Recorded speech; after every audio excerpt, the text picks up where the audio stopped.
Hello, I'm Corinna Harrod and this is the Monday Night Review. I hope you are all well. Welcome to episode 109. The Monday Night Review, 109.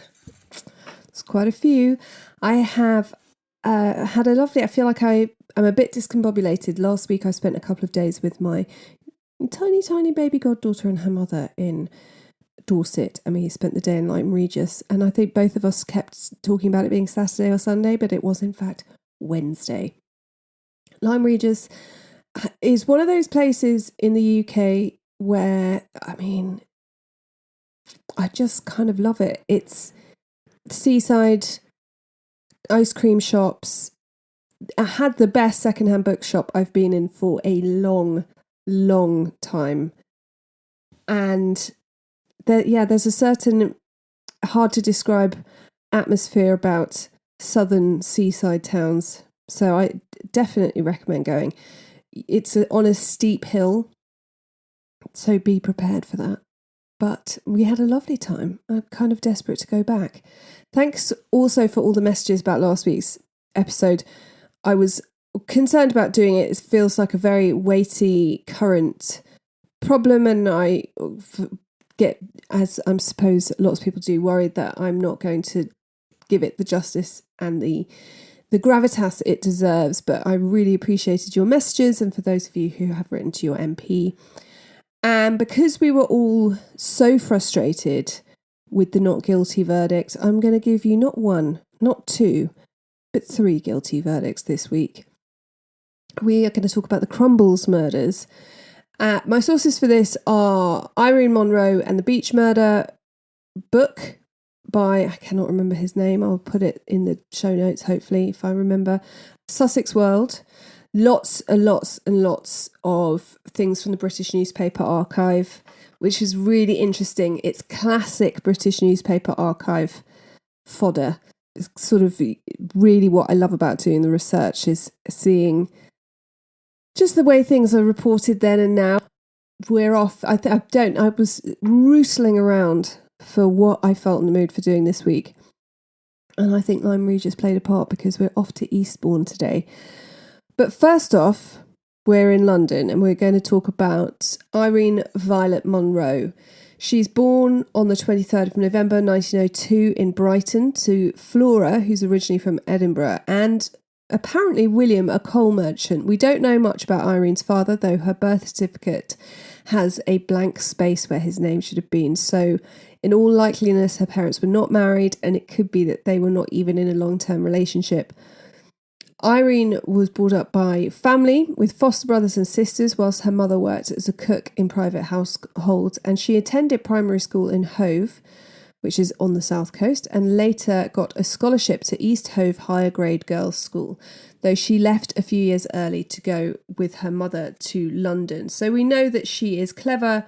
It's a very interesting time for women, because it really is for women who aren't born with wealth. It's a time where they can actually stay at school for longer and aspire to be more than working in service.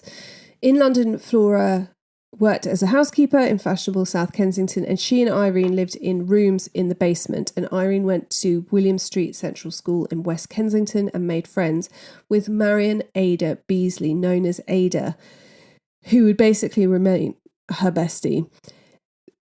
When she left school, Irene got a job as a shorthand typist at Nicholas Thierry Limited, a firm of high-class shoe and boot makers. I really want to learn shorthand. I mean, not for any other purpose, but it would be great to just be able to write stuff really quickly. Whilst she was there, she didn't speak to any male colleagues, and her conduct is exemplary. I find Irene quite an intriguing character. She leaves in February 1919 to work with Messrs. Maxwell, Wright & Co., a firm of accountants and financiers in Regent Street, and she soon becomes the confidential secretary to John Maxwell, one of the 2 partners, though it's clear from her letters and diary that she wanted more, she just didn't know what. She was sort of chewing it over, and she's 17 at this time, so fair enough. Irene would be living in London during the First World War, and this was obviously a very strange time in the capital. Soldiers walking about everywhere, men returning wounded, but more opportunities for women in the workplace, not just in domestic service. And though the cost of living would increase, young women found an increase in their independence. They could drink, they could smoke, they could stay out later because there's fewer people to keep an eye on them. There are fewer men working in roles. The fact that they could work in roles that are often occupied by men meant that they had this new freedom. Though no one knew much about Irene's private life, whilst working at Maxwell Rice & Co., the only friend of Irene's her colleagues met was Ada, who'd often come to the office at the end of the day. Irene occasionally went to the cinema, was never out later than 11, though once notably, she did go to a music hall and stayed out until 12. And we know this because her mother, or another girl that lived in the house as a servant, we knew that they would have to let her in. She didn't have a key, so they would have to wait up and let her in. Usually Irene was home between 8:30 and 9 o'clock. It seems that it's not that Irene's boring and completely virtuous. She's just incredibly private. Flora believed her daughter was teetotal, which she wasn't, and never knew of her having any male friends at all, when in fact she did. Irene saw Ada once or twice a week. They'd go to tea or they'd go to the cinema. And Irene was clever, capable, and probably emotionally quite complicated. She doesn't dress particularly well, and generally I find that women who are into fashion or into how they look will save up and buy a few really good pieces, whereas Irene's always described as looking kind of a bit shabby and like she doesn't spend very much time on how she looks, which is totally fine, but it sort of sticks out because she is the confidential secretary for a partner in a big firm. So it's noticeable.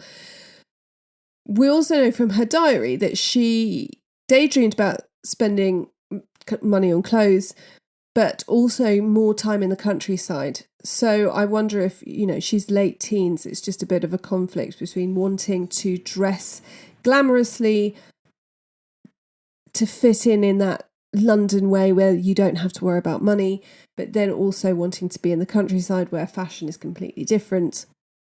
It's a tumultuous time. Irene did have some male friends. In 1918, she had a 3-month relationship with Cecil Tulloch, who she met at the King's Picture Theatre on the King's Road. Though she ended the relationship and ignored his attempts to contact her, she did keep some of his letters. And we don't really know why she ended things with him, but she did. She went out for dinner with a man that she met on the tube. She realised, we don't know when, but in her diary, it makes it clear that she realises that he is probably married. And so she sort of says, it's time for adieu. It was very nice to be bought dinner by a handsome man, but she's not. She's a morally upright woman. She's not going to start an affair with a married man just yet. But in early 1920, she gets involved with Belgian businessman Ludwig Court, who is twice our age. He lives mainly in Antwerp with his wife and 3 children, and Irene and Ada had met him in Acton Town tube station whilst they were waiting for a train. I believe they'd got the tram there, they'd gone for tea, change of scene, and decided to get the tube home. And they met him, and he insisted they sit in first class and said that he would pay the difference on their 3rd class tickets. And he offered to take them both out for dinner the next night. That Sunday, the 3 went for a walk in the country, and a letter sent from Court to Irene the week after calls her "my darling Irene" and tells her not to tell Ada about their future plans. From what we can tell, she met with him fairly often. He says quite amorous, forward things in his letters, which implies that they were romantically involved. And by the 28th of April 1920, she's clearly cooling off towards him. On a number of occasions, he tried to persuade her to go to his hotel room with him, which she refused to do. And it's hard to know whether she loved him or whether she just enjoyed having a rich man woo her, take her out to dinner. He said her handbag was shabby and he wanted to buy her a new one, and she said she'd rather have some perfume, and he bought her both. But, he did try and use both to lure her up to his hotel room by saying, they're upstairs in my room. And she wouldn't go. She insisted that he bring them down to her. So whether she just loved being, he's, to her mind, probably quite safe. I don't think she knew that he was married, but he is a permanent resident of Antwerp. He's not living in the UK. He stays in a hotel when he's in London. It probably felt quite safe and quite nice to be wooed by a rich man. Also, she falls out with Ada for a while over him. She calls off. He sends a letter to Ada saying, can we meet up to discuss why Irene is behaving like she is? Has she told you something? And she believes that something has been going on between them. She sends a very firm letter to him saying she no longer wants him to write, and it refers to him having clearly made a suggestion that she thought was deeply inappropriate. There is some suggestion that she was at the time, in fact, having a relationship with her boss, John Maxwell. She would spend a lot of time in his office, which she would do as a confidential secretary, but an unusual amount of time, and there would be people outside waiting to go in. His partner, John Wright, thought Maxwell was, quote, very much in love with Irene. Indeed, she seemed to start wearing more expensive clothes after her breakup with Court, with no explanation of where this money would come from. Maxwell was married but seemingly estranged from his wife, and he had affairs with other women in the office. And we know at some point, probably early 1920, Irene did lose her virginity, and Maxwell seems to be the most likely candidate, but he would later deny any impropriety. At this time, Irene's described as being 5'7" tall, dark, fluffy hair, pale skin, and dark eyes. During the summer of 1920, she was unwell, she had insomnia and headaches, she'd lost weight, she seemed very pale and depressed. And this went on for 3 months. Her colleagues noticed and believed that she was going through some personal problems, and her diary implies that she was unhappy at work. Her last diary entry, dated the 17th of June 1920, reads, I want to write a summary of what's happened during the past 3 months, to start with the nastiest things first. Well, to make a start, I think I ought to write a few things about Louis, which is what she called Court, Ludovic Court. She called him Louis. But sadly, she never did. She was dreaming of a summer holiday at the time, and this was something that wasn't just a dream. By the 1920s, 1.5 million workers were given paid holidays rather than what had been previously, where you would take the odd unpaid day or a few days unpaid leave from work, that where you could take a trip to the seaside or spend time with family. Foreign holidays were for the really rich. If you worked as a typist or in an office or anything like that, it had been, you can have Monday off and that day you wouldn't get paid for. But now you get paid holiday. And initially, Irene had been talking to Ada about going to Scotland for a holiday together.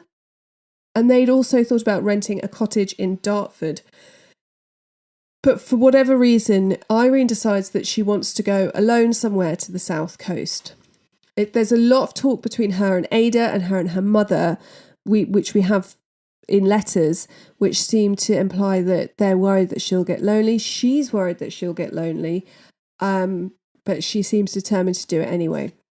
In August 1920, Flora, Irene's mother, goes to Edinburgh to see her family, and she had suggested that Irene go with her. Irene had said she didn't want to, so Flora said you should go to Eastbourne. Eastbourne at the time was the second largest town in East Sussex. It's just an hour and a half by train from London. It was a very popular spot for Londoners to take their summer holiday. Brighton, as we talked about in the Brighton Trunk Murders, Eastbourne, all of that area, there was good train connections, and it felt far enough away, especially probably on an hour and a half train journey in the 1920s, that you were having a bit of holiday, but it was also achievable. Irene saw her mother off at Wapping Docks. She was going to Edinburgh by boat, and then returned home to pack. Interestingly, she took with her the bundles of letters from Bob Tulloch and from Court, and she told Edith Corbett, who was also employed at the house where Flora worked and she and Irene lived, that she had to take them as there was nowhere to lock them up. She took an early morning train to Eastbourne, arriving just after 10, and spent quite a long time trying to find a room, which wasn't easy during the holiday season. She'd literally not really planned it at all.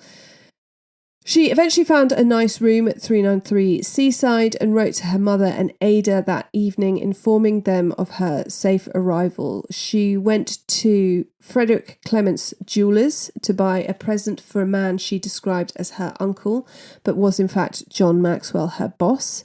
She couldn't decide on what to get him and eventually settled on a gold pencil case with the initials JM engraved on it.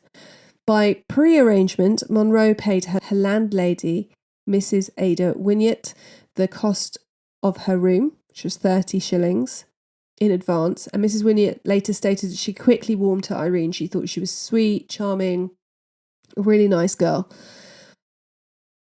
On the afternoon of Tuesday the 17th of August, her first full day in Eastbourne, Irene had met two men near the seafront, and they had asked her where she was going, and she had invited them to go on a walk with her to Beachy Head, which they did.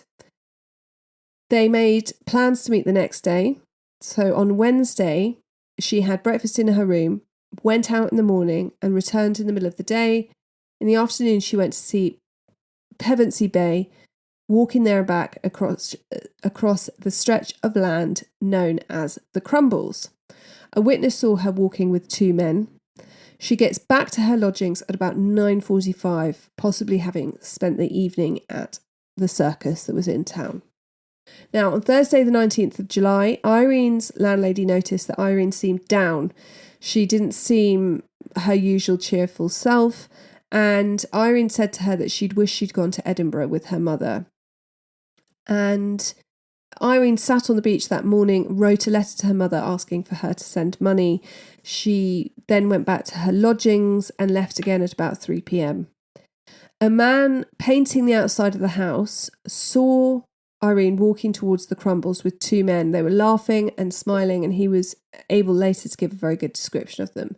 Now, the Crumbles had been created as a drift of pebbles on a bar of mud and sand between Eastbourne and Pevensey Bay, with some railway sheds and seaplane hangars on it. It's a big stretch, it's quite desolate, in some areas quite unpleasant to walk on, I believe. On Friday the 20th of August, William Weller and his mother, Annie, were having a picnic. They were down from London for a holiday, and the 13-year-old clambered off to see a hollow in the shingle that he'd noticed, and he trips over something, and when he turns around he realises that he has tripped over a human foot sticking out of the shingle. Though he told his mother, she didn't want to investigate further. Perhaps she thought it was a lady sunbathing. You know, I saw a woman, can be quite vague. And the two go back to the lodgings and they have tea, and then they tell the landlord, Clement James Lamb. And Lamb obviously thinks a bit more about it, and he goes back with William to the Crumbles to get him to show him where he'd seen the woman. Now, they find the foot. Lamb brushes away the shingle and realises that it is the body of a woman, dressed in a green coat and a black hat pulled down over her face. When he lifts the hat, he sees the woman's face was badly bruised and bleeding, and he finds a stone nearby with blood in it that he believes could have been used to beat her. He sends William off to the Eastbourne police station, and at 8 p.m, Inspector Ernest Cunningham took 2 constables with him, and they go to the scene. It's 10 p.m. by the time the doctor arrived, and though there was a light with them, it was not enough for the doctor to see the injuries properly. Rigor mortis has set in, making it really difficult to successfully examine the body at the scene. So she is taken to the local mortuary. The next morning, Cunningham returns to where the body had been found, and he finds a lot of blood amongst the pebbles to a depth of about 18 inches. They also find a tooth. At the mortuary, the body is a shocking sight. The face is really a mess. Notes from the post-mortem show, quote, a wound on the right temple, an irregular penetrating wound on the top lip, and to the left of a smaller wound. There was a fracture of the lower jaw. There were 2 teeth attached to the fractured part, and 2 teeth had gone. The fractured part of the face had been broken in, and there was also a fracture to the upper part of the jaw. There's congestion in the brain to the left-hand side, and the muscle had also been torn and filled with blood. There were 3 scratches on the upper thigh that had occurred shortly before death, though there was apparently, quote, no sign of assault. This was a really vicious attack. Though Irene had not slept at her lodgings on the night of the 19th, Mrs. Williot was not initially concerned. Irene had mentioned having friends in Brighton, which is where she had originally gone to school, in Hove, which is near Brighton. So she assumed that she had gone to visit them and stayed there. But when she still didn't return later on the day of the 20th, and reports of a young woman's body appearing in the papers, she goes straight to the police to report her lodger missing. She's immediately taken to the mortuary, where she identifies Irene's green coat and other clothes, and she was taken to see the body, where, despite the horrible injuries, she was able to identify her as 17-year-old Irene Monroe. There's no reason to suspect anyone of the death of Irene Monroe, and as was usual at the time, the local police sent for Scotland Yard. They have the experience, they have the money that is needed on a case like this. There's no husband, there's no boyfriend, there's no family. So they have nothing to start off with. And the Scotland Yard sent Chief Inspector George Mercer, whose first job is to track down Flora. Not an easy task. She'd gone from Portobello in Edinburgh to Glasgow to visit her brother, and eventually she was found, notified, and asked to come down to identify her daughter's body. Flora took the night train from Scotland, arriving on the 22nd of August, but had asked her sister, who lived in London, to go down to Eastbourne and identify Irene's body, which she did. On the 21st of August, 4 employees of the South Coast Railway Company had come forward saying that they'd seen Irene in the company of 2 men on the afternoon that she was murdered. They identified the body as the woman they'd seen, and they were then interviewed by Mercer. The men were in the habit of having their lunch in a railway carriage on the Crumbles, and they'd seen the 3 people walking past. One of the men had linked arms with Irene, and they'd stopped to play with a stray kitten.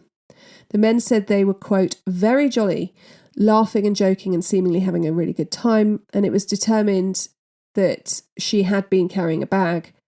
This bag had not been found with her body, and it was not at the lodgings. Now, there was extensive coverage in the newspapers. It's summer, classically quiet time for news, and so not only was this a horrific crime in a quiet area, but there is no competition from anything else. So it's all over the papers, and as usually happens, more witnesses come forward, a lot of them describing 2 men who were with Irene. The inquest takes place in the town hall on the 24th of August and is adjourned until the 6th of September, as obviously they've just started the investigation. The police put Irene's clothes, including her recognisable green coat, on a dressmaker's mannequin, and they blow up a photograph of her face before death and attach it to the top of the dummy. And this is photographed and reproduced in newspapers and even on cinema screens. And people come forward claiming they've seen Irene with 2 soldiers. Summerdown convalescent camp is nearby in Beachy Head, and so there are lots of soldiers that are interviewed, but this is dismissed. Another woman comes forward having seen a woman and a man at Clifton House Tea Gardens in Hailsham. The woman is described as being frightened and wearing an apple green coat similar to Irene's. And this took place about 12 p.m. on the 19th and would fit with Mrs. Winyett's story of Irene returning home at about 1:30. But then the man comes forward. He's a man of good standing. He's a lord. And he has met up with a, quote, personal friend whose name he wouldn't give because he was a married man. It is not Irene, though. So, as with many cases, in fact, probably all murder cases, there are a lot of false witness statements and false sightings to sift through. People coming forward with stories just to be in on the action. And the police start off by interrogating the men in her life, starting with John Maxwell, who had actually sent her a letter to Mrs. Winyett's house to thank her for the gold pencil case and to say he didn't think he'd be able to get away next week, which implies that there was something going on between them. He gives details of his movements and he describes Irene as being like a daughter to him. Court, for his part, contacts the police via his London solicitors. He's in Belgium. As soon as he hears the news about Irene, but the police are no closer to finding who killed Irene Monroe. Both these men are ruled out. Their alibis check out. They haven't been witnessed anywhere. And their job is actually really hard. There are a number of men who are just around for a holiday. So a small town where everyone knows everyone at this time of the year has an influx of different people, so it makes it all the harder. And there are no clues and no obvious motive. But the police feel most confident in the earliest description of the 2 men seen with Irene from the railway workers and other witnesses who initially came forward. The descriptions both sound the same. The rail workers, the painter outside Mrs. Winyett's house, they describe the men similarly. One of the men is notably older than the other, who had been closer to Irene's age. The clothing of the younger man could not be described fully beyond the fact that it was a blue suit. The older man had worn a new suit with a distinct herringbone pattern. The individual walking arm in arm with Irene had been carrying a stick with a metal ferrule shaped like a dog's head at one end, which is quite noticeable. Another witness, Frederick Wells, informed Chief Inspector Mercer that he'd seen the younger of these men often in Eastbourne in the fortnight prior to the murder, adding that the individual often carried a yellow stick with a bulldog's head upon the handle. Wells added that he'd last seen the trio climb beneath a fence some 50 yards from the railway line crossing the shingle of the Crumbles.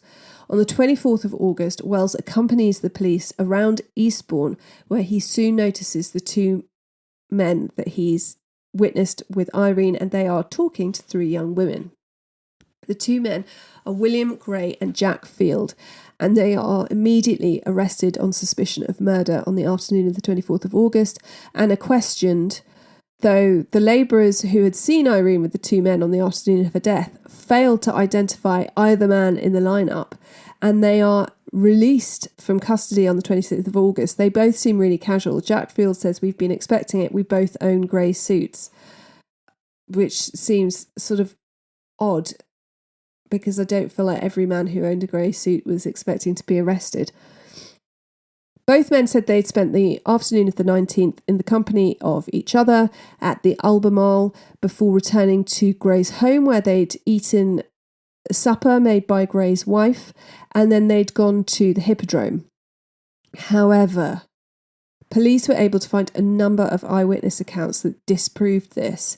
A bus driver confirmed that he knew both men well, and he'd picked them up outside the Albemarle and dropped them outside the Archery Tavern, where a young girl matching Irene's description approached them saying, "Hello, Jack." When shown a picture of Irene Monroe, the bus driver confirmed it was her who had met the two men. A sailor came forward who'd seen Irene with the two men, and he said that he'd recognised her from the newspaper, and when he was taken to a tea room where Gray and Field were having tea, unbeknownst to them, being watched by the police, he was able to identify them as the two men that he'd seen with Irene. Then a servant girl comes forward, and she says that Gray and Field have tried to persuade her to tell the police that they've been with her at the time of the murder. A search of Field's home found the distinctive walking stick with the ferrule shaped like a dog's head, and a further search of both their flats finds the clothes that both men were described as wearing. On the 4th of September, both men were arrested, and the official inquest on the 6th of September, the jury returned a verdict of willful murder against both men, who were then held on remand at Maidstone Jail until the Lewes Assizes in December. On the 13th of December 1920, both men pleaded not guilty. The court heard from Dr. Cadman, who'd examined the body, and pronounced the time of death as around 11 p.m, and the defence tried to discredit with medical men of their own, saying that he couldn't be sure and all of that. But there were numerous eyewitnesses who identified the men as those who had been seen with Irene, and the servant girl also testified to confirm that they tried to persuade her to give them an alibi, and she in turn had two witnesses who could confirm that she had not left her place of employment that afternoon or evening as the men had suggested. Gray was advised by his legal counsel not to testify, so he didn't. Field spoke, recounting his movements from the 18th to the 20th of August, and denied ever meeting Irene Monroe. He admitted that both men had tried to re-enlist in the army on the 21st of August, but he said that this was down to Gray's pension taking a cut and Field knowing that his unemployment benefit would eventually stop. Both men were ex-servicemen with a history of petty theft. He explained that they'd tried to get an alibi because they thought being in each other's company wasn't enough of an alibi. But a man who was in prison with Gray said that he'd admitted to being with the girl that evening and that she must have been murdered by a rock being dropped on her head, as he'd seen the rock in question, which is very suspicious. Of course, the defence also tried to use Irene herself as a way to get his client off the hook. Would a woman who was so well educated and moral really be spending time with these two hard-drinking reprobates? But they are con men. How is she to know? If they seem polite and charming, is she to know that they are known to sort of pickpocket? The trial lasted 5 days, and the jury then deliberated for just over an hour before returning the verdict of guilty. Since there's no evidence of premeditation, the jury suggested mercy for both men, but Mr. Justice Avery passed the death sentence. Both men were visibly shaken when it was read out. It would turn out that the men had taken Irene to a quiet location in order to rob her. Her bag was never found. And when she'd refused to give up her bag, Jack had hit her across the jaw with the end of his walking stick. Gray was the one to fatally bludgeon her with the rock. William Gray and Jack Field went to the gallows at 8 a.m. on the 4th of January 1921. They had launched appeals which had been rejected, and neither made a confession before their deaths. The death of Irene Monroe was a huge deal at the time.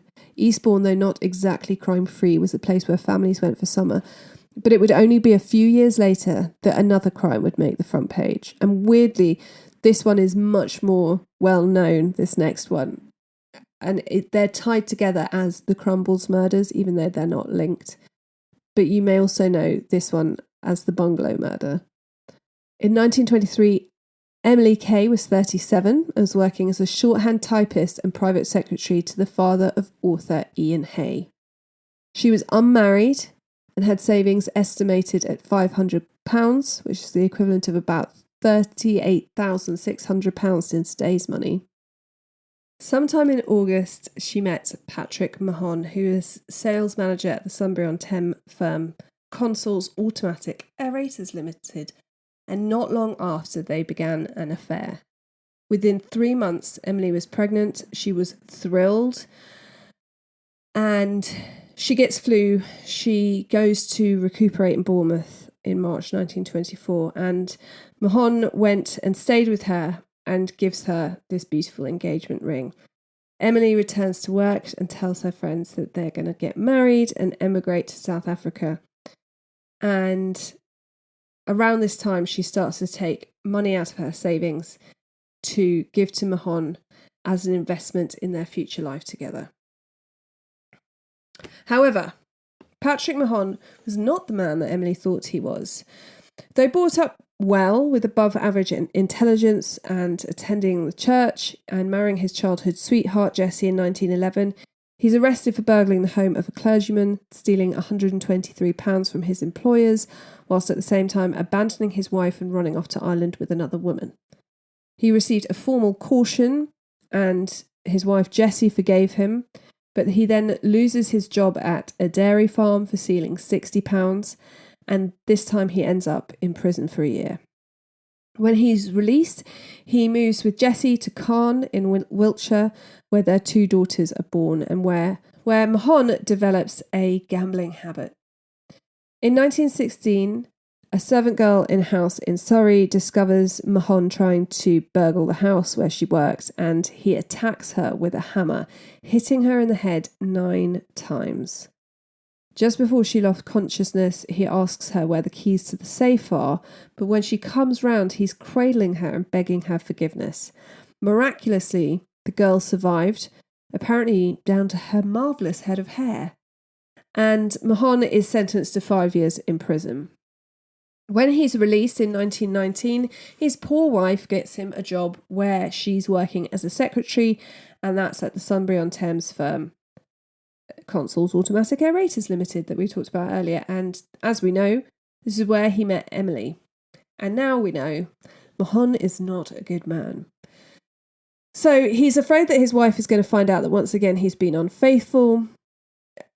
Not only that, but he's impregnated another woman, and no doubt wanting Emily's money for his own. Using the name Waller, he rents a bungalow in Eastbourne, known as the Officer's House, and situated alongside the Crumbles.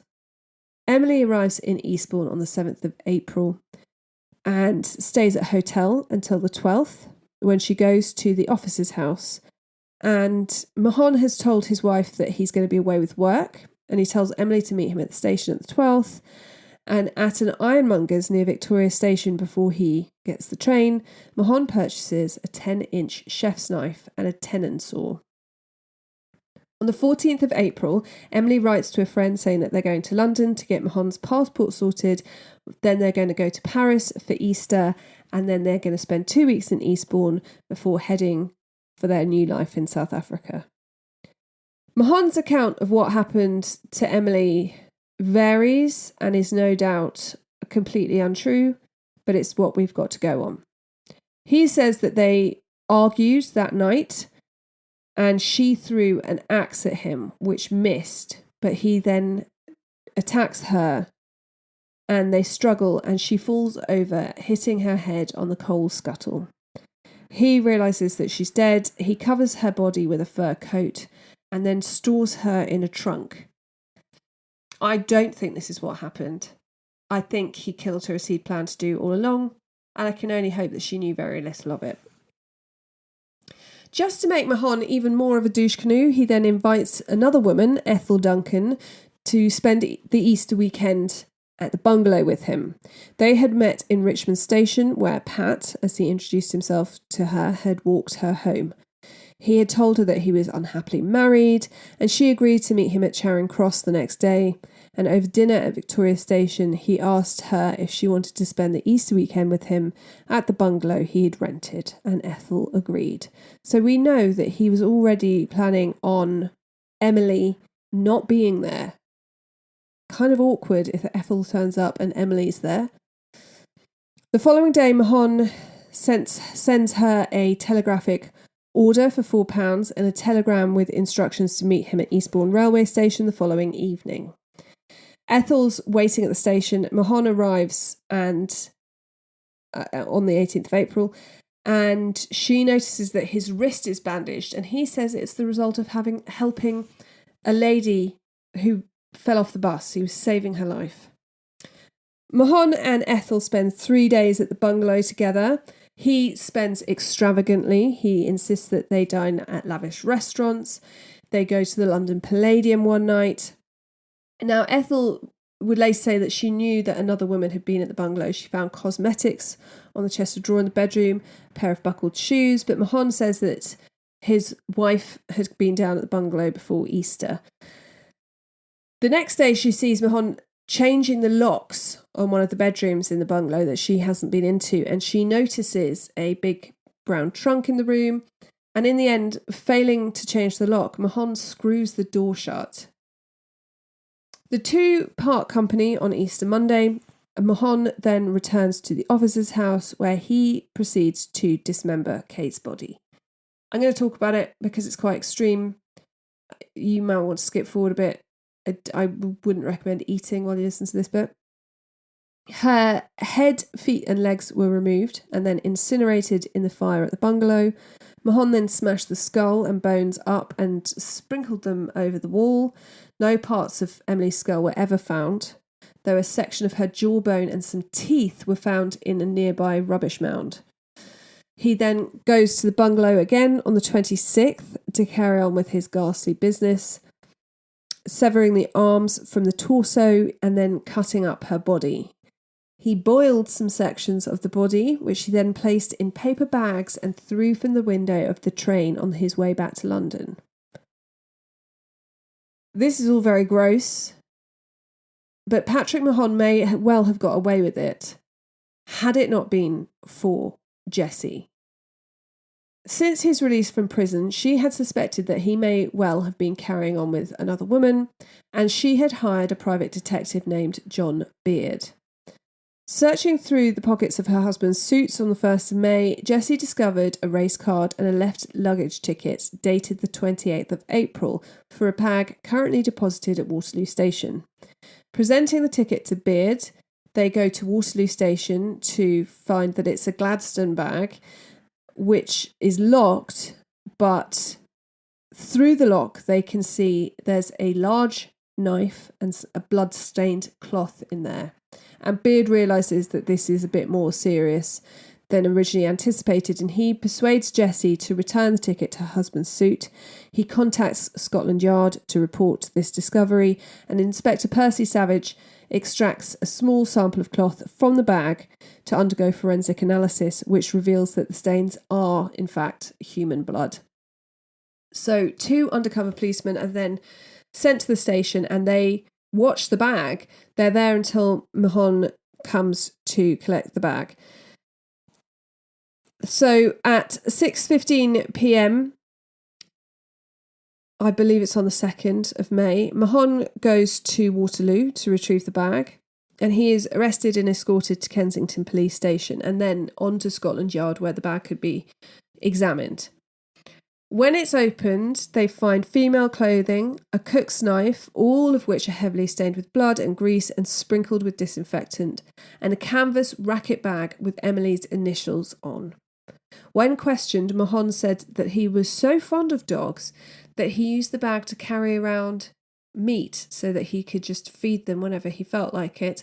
The police pointed out that it was human blood and he was going to have to do better than that. So they questioned him for several hours. He's lying, of course, and then he suddenly becomes really silent and he says, "I'm considering my position." He then is silent for almost 15 minutes before stating, quote, "I suppose you know everything. I'll tell you the truth." He then tells the story of Emily's accidental, doing bunny ears, death where she hits her head on the coal scuttle. He says he tried to revive her but couldn't, and then dismembered her with a blunt knife already at the bungalow. He then realised he needed to get a better knife, so that's when he gets the knife and the saw and carried on dismembering her and disposing of sections of her body out of the train window. He says that there parts of her still at the bungalow. So famous forensic pathologist Bernard Spilsbury is sent to Eastbourne to check out the bungalow. Here they find, quote, a rusty, greasy saw with a section of human flesh still attached. They also find blood-stained female clothing, a saucer containing solid human fat on the floor of the dining room, which also had a 2-gallon saucepan containing sections of boiled flesh on the fire. The fender is spattered with human blood, and the ashes would reveal over 900 small fragments of human bone. In the scullery, they find a hat box that contains 37 sections of boiled human flesh, muscle and bone, including a scapula, a vertebra and a humerus. Each bone had been severed with a saw. Then they find the travelling trunk that Ethel Duncan had seen, and in there they find 4 large sections of Emily's body, including her lower left abdomen and pelvis, a section of her spine, the right section of her torso with the upper portion of her femur still attached, and a portion of the right side of her chest, including the majority of her entire rib cage. They also find the left section of her chest, which Spilsbury notes is extensively bruised around the shoulder. Several organs, including a portion of Kay's right lung and sections of her kidneys, were attached to the wall of the trunk, whilst other organs, including her heart, were removed and put in a biscuit tin. Her uterus was never found, and we obviously know that she was in the early stages of pregnancy, and each item is catalogued and removed, and Spilsbury actually takes them all to his laboratory in London, where he reassembles as much as he can. Now, obviously, he's unable to determine the cause of death. He can rule out disease, and he can tell, I believe he has one ovary, he can tell that she's in the early stages of pregnancy. And Mahon is then charged with Emily's murder on the 6th of May, and a trial date set for the 15th of July, and he would plead not guilty. The prosecution could provide evidence from Emily's friend that she'd met a man, that they were planning to emigrate. And this is, in fact, a story that Mahon had come up with himself and encouraged Emily to, it was going to be much easier for him if everyone thought that she'd moved to South Africa. That was far enough away that communication would be difficult. They'd have no hope of tracking her down. And that he'd purchased the knife and the saw on the 12th of April when Emily was still alive. We also know that at some point he's meeting Ethel Duncan and inviting her down to the bungalow. Obviously, he does not want Emily to be there at the same time.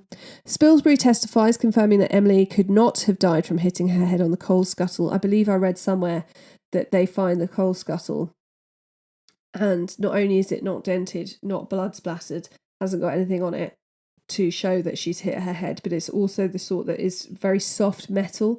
So if she had hit her head, it A, would have dented, but B, wouldn't have been able to kill her. He believes that from the bruising that he found on her left shoulder, that she'd been bludgeoned to death, and the bruising was caused when a few of the hits missed her head and hit her shoulder. Mahon, of course, chose to testify, and it banged on for 5 hours, repeating the whole, it was an accident, I should have got help, but I was scared. And he said he only purchased the tools after death, even though we know that he purchased them before death. And the jury deliberate for just 45 minutes before returning a verdict of guilty. Of course, Mahon appeals, saying that the jury had been misdirected by the judge, but the appeal was rejected. And interestingly, it was rejected on the 19th of August, which was the day that Irene had been murdered just 4 years before in the same place.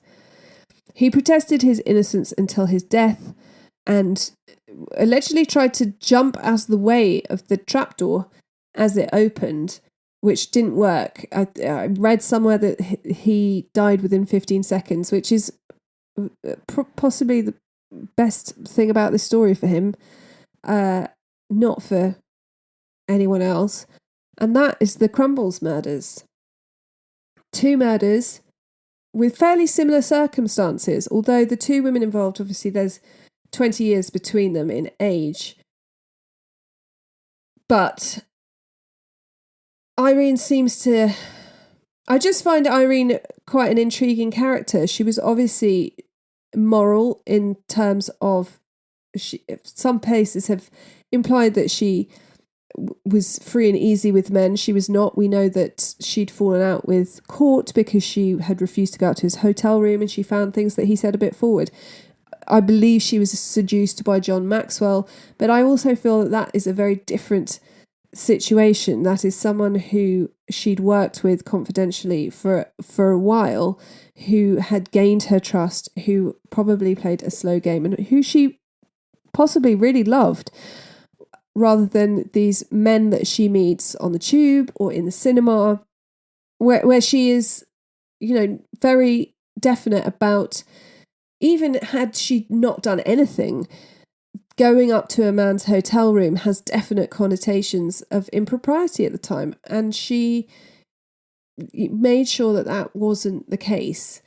So she was literally attacked for the £2 that she had in her bag by two men who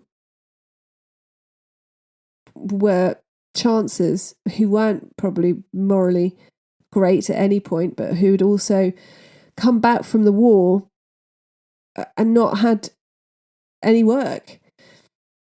Whereas Emily, I think, must have been so thrilled to have been pregnant and to be meeting this man who wanted to start a life with her. And she just met a real shit. So I hope you enjoyed this episode.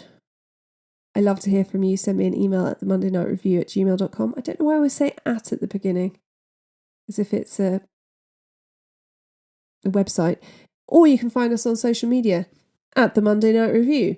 And you can come over to the Patreon, listen to all the extra episodes, read all the extra stories, have a lovely time. That's Patreon/The Monday Night Review. And until next time, be kind, stay safe, and always check the back seat before you drive.